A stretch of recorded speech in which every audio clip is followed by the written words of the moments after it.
joyi devorning nuridan turbaning raxigacha 12 sm qoldirib sokelga montaj qilganmiz.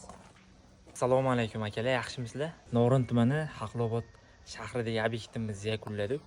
Bu obyektimizda vodostoyka, linyovka ishlarni qilib berganmiz.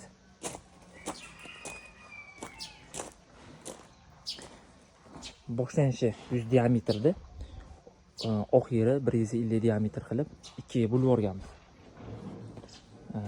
Bu joyi devorning nuridan turbaning raxigacha 12 sm qoldirib sokelga montaj qilganmiz. Metal klipsalar bilan qo'tirib, tagiga yo'llariga qumlarni tashab, hozir ustlariga ham qum tashamiz. 5 sm, 6 sm atrofida tramovka qilganmiz qum bilan. Har bitta pavorotlarini polatotlar bilan ishlaganmiz. Mana kassotrani polatotlar bilan suv yo'nalishini, yurishini oson qilganmiz. Shu joylarga ham ikkita polatot bilan 90 gradus chiqarib, bu joy ham razmerlari bir xil.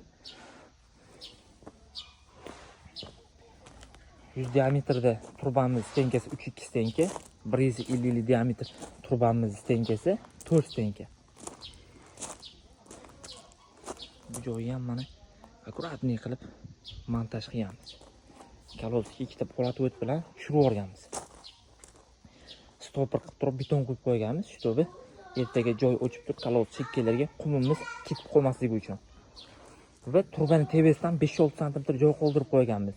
Kolodus agar pastga cho'kadigan bo'lsa, ozgina zapas deb. Kolodus ikkita tashalgan, ini 1.20, har bittasini bo'yi 90 dan 1.80. Shunda akalar kelib qo'lab tashab berishdi kolodusni. Har bitta kolodusni 350 ming so'mdan tashab berishdi. Qapqog'i отдельно ekan, 120 ming so'm qapqog'i, 700 ming so'm ikkita kolodusimiz bo'ldi. Bu tomonda ham xuddi stopper qilib beton qo'yib qo'yganmiz. Uyimiz boshlanishini vodostoykasi.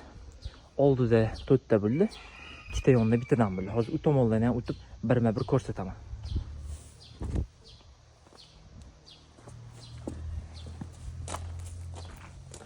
Uyimiz yon tomoni.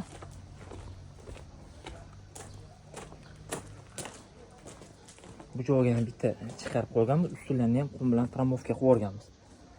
Bu joyi ham razmerlari 12 sm qolgan. 12 sm dan 15 sm gacha standart qoldirish kerak.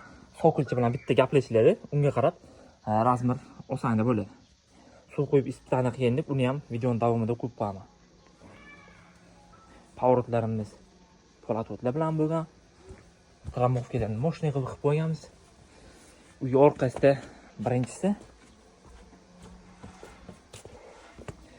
Bu yerda ikkita kolodus bo'lgan ekan, ko'hna sanozellarga. Shuni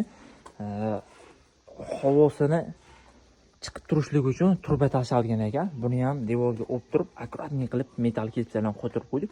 Shtobi biz bu yerda ishlaganimiz bilinib tursin deb.